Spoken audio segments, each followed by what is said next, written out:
Hey, what's going on, everybody? This is David Brooks, the Cadillac Counselor, coming at you to tell you a little piece of my mind. And today, I'll be honest with you, man, I've been out of pocket trying to get this nonprofit hats off, where we're going to be looking at homelessness, depression, people with mental health issues, even veteran suicide, people re-entering in society from any type of institution. Um, we definitely want to do something major in this field. So I've been trying to get that nonprofit off the ground. Sober Christmas Project is about to start.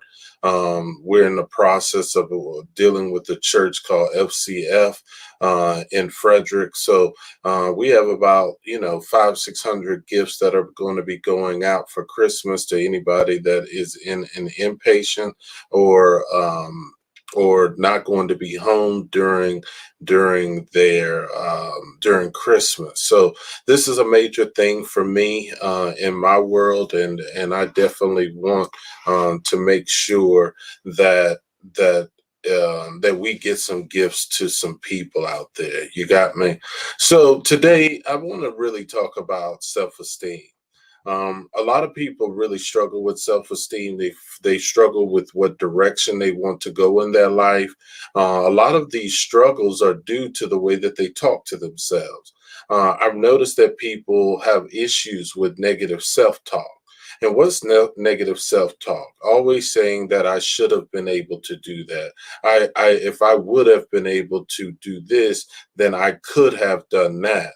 And so a lot of those types of communication and the way that people talk keeps them where they don't have good self-esteem. I know that there's sometimes that there are people who live their whole life needing someone to pump them up or to get them on their feet again. And so, what I've noticed in my field is I try to create self efficacy for clients. And what I mean by self efficacy is creating a place where people can be able to esteem themselves. When it comes to self-esteem and personal affirmations, we have to be able to speak life into ourselves. Like if we start to feel down, we have to tell ourselves, listen, we need to get up, we need to start moving, we got to do the things that we need to do in order to be happy. And as we start to communicate this stuff with ourselves, we start to notice that we will start to improve our own self-worth, get direction in our lives. So here goes some tools. So what I normally do for my clients is I tell them, go get a dry eraser. All right, go to a mirror that you're always going to look at in the morning or at night. Some people use their bedroom mirror. Some people use their bathroom mirror. Just whatever you feel comfortable to do in your life. So this is the deal.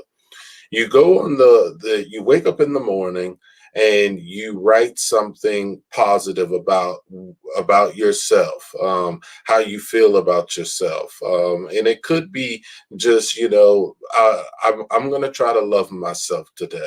Or if you have one or two things that you need to complete that you just haven't completed, write it down. Say, these are two things that I'm going to get done today.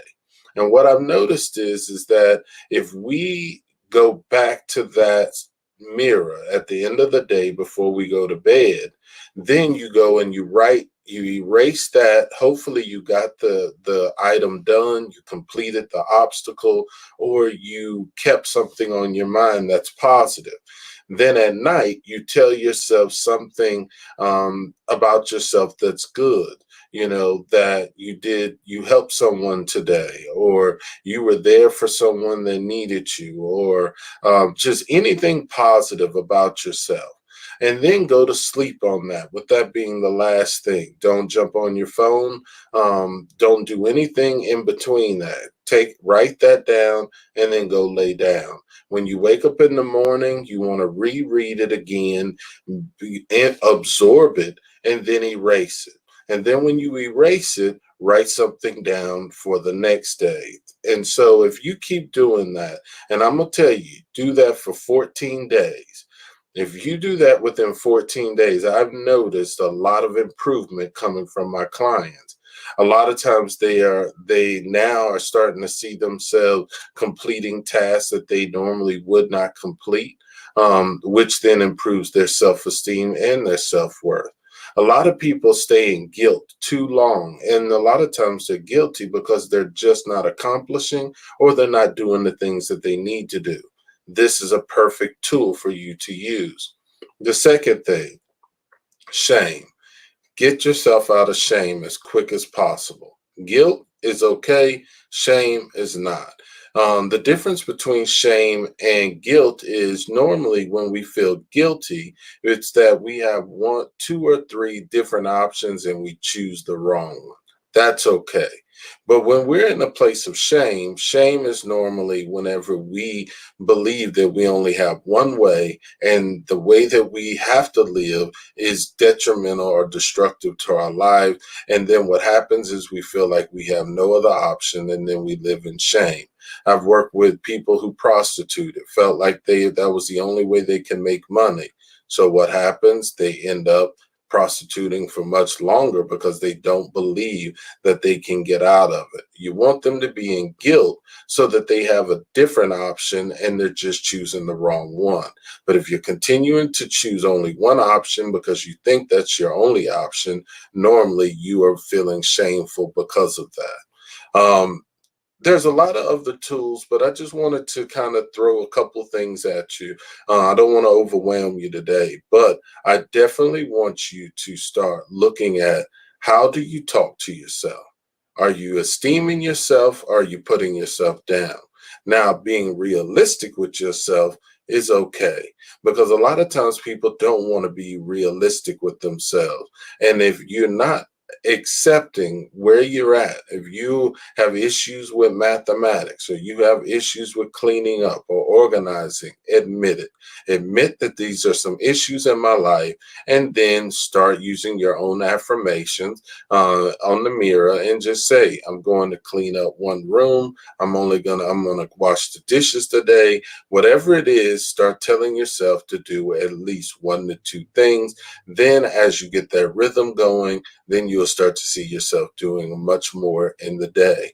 But never despise small beginnings. Always take that small beginning and move with it. And I promise you, in about 14 to 21 days, if you keep this up, you will have a different self-esteem, self-worth, and you'll be doing a whole lot more positive communicating with yourself. It's David Brooks, the Cadillac Counselor. Just wanted to stop in the middle of my session just to make sure that I can give you what you need.